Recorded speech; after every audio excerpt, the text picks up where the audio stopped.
Horror कहानियां थी। कौन थी वो? मैं 8 महीने की प्रेग्नेंट थी और अपनी डिलीवरी के लिए अपने मायके गई थी। माँ ने मुझे फोन पर बताया, घर के पीछे की तरफ जो खाली जमीन थी ना, वहां पर एक नया कमरा बनवा लिया है। इतने सालों के बाद जैसे ही अपने घर में कदम रखा, कुछ अलग सा लगा। माँ, ये घर के पीछे की तरफ नया कमरा बनवाने की क्या जरूरत थी? अरे बेटा, घर के पीछे दूर दूर तक खाली जमीन है। तेरे पापा को कई दिनों से लग रहा था कि यहाँ पर एक कमरा बनवा लेंगे तो ताजा हवा मिल जाया करेगी। अब तो ये सब छोड़ और चल जल्दी से दूध पी ले। माँ, मैं थोड़ी देर में पी लूंगी, आप सो जाओ। मैंने दूध का गिलास उठाकर उस खिड़की में रख दिया। पता नहीं कब आंख लग गई। अचानक से खिड़की के पल्लों के खड़कने की तेज आवाज आई। दूध का गिलास धड़ाम से जमीन पर आ गिरा। जमीन पर गिरते ही दूध का रंग लाल हो चुका था। मैंने खिड़की से झांक कर बाहर देखा। चारों तरफ धूप अंधेरा था। उस अंधेरे की तरफ से कुछ आवाजें आ रही थी, जैसे छोटे बच्चे आपस में खिलखिलाकर मस्ती कर रहे हो।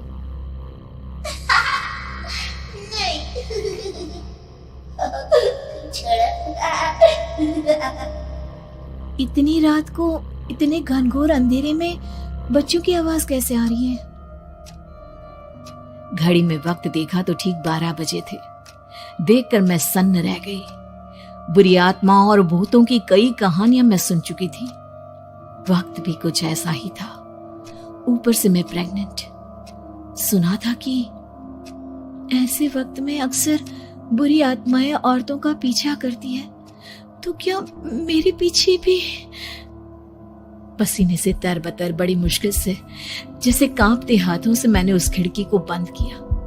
जल्दी से जल्दी उस कमरे से बाहर निकलकर माँ के पास जाने के बारे में सोचा, लेकिन जैसे ही दरवाजे की तरफ पलटी, लगा कोई साया हवा की स्पीड से दरवाजे के सामने से गुजर गया। मेरे गले में अटक कर रह गई। मैं जोर से चीख कर माँ को बुलाना चाहती थी, लेकिन वो आवाज खुद मेरे कानों तक नहीं पहुंच पा रही थी। तो माँ तक कैसे पहुंचती? खिड़की के पल्ले एक बार फिर तेज हवा के झोंके से धड़ाम करके खुल गया और पूरी ताकत से मैं चीख पड़ी। जानती थी मेरी चीख की आवाज सुनकर कुछ ही सेकंड में माँ वहां पहुंच जाएगी, लेकिन ऐसा कुछ हुआ ही नहीं।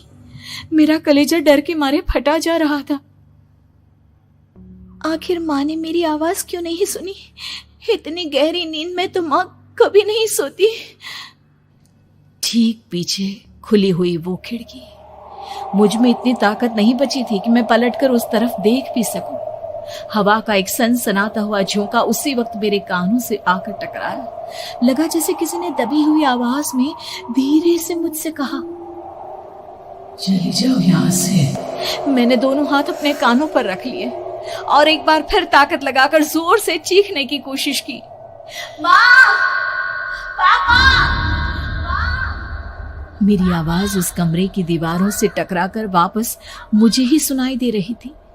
जितनी ताकत के साथ मैंने चीखने की कोशिश की थी, कुछ ही देर बाद उससे कहीं ज्यादा तेज और दर्दनाक चीख मुझे सुनाई देने लगी।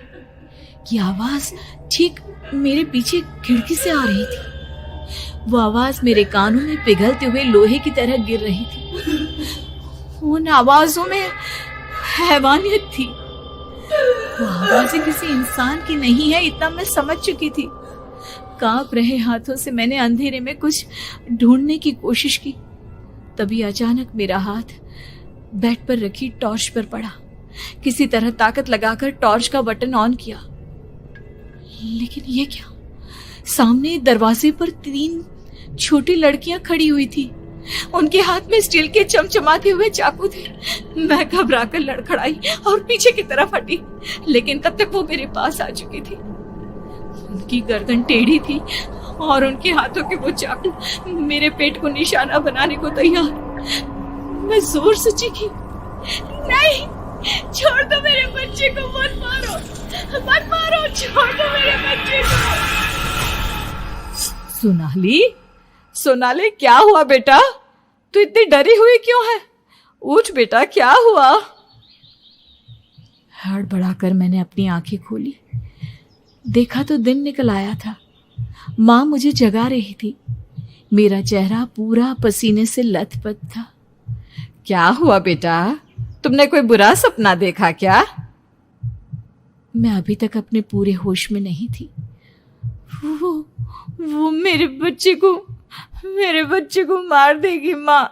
वो लड़की मेरे बच्चे को। मैंने घबराकर अपने पेट को छुआ। सब कुछ ठीक था। और वो दूध जो रात को यहाँ पर गिर गया था, उसका रंग लाल हो गया था। माँ ने हंसते हुए दूध का गिलास मुझे दिखाया। तुमने दूध पिया ही नहीं, पूरा का पूरा ऐसे ही रखा हुआ है। तुमसे कहा था ना सोनाली, सेहत के लिए लापरवाही ठीक नहीं बेटा। लेकिन मैंने तो सब कुछ अपनी खुली आंखों से देखा था। ये सपना कैसे हो सकता है?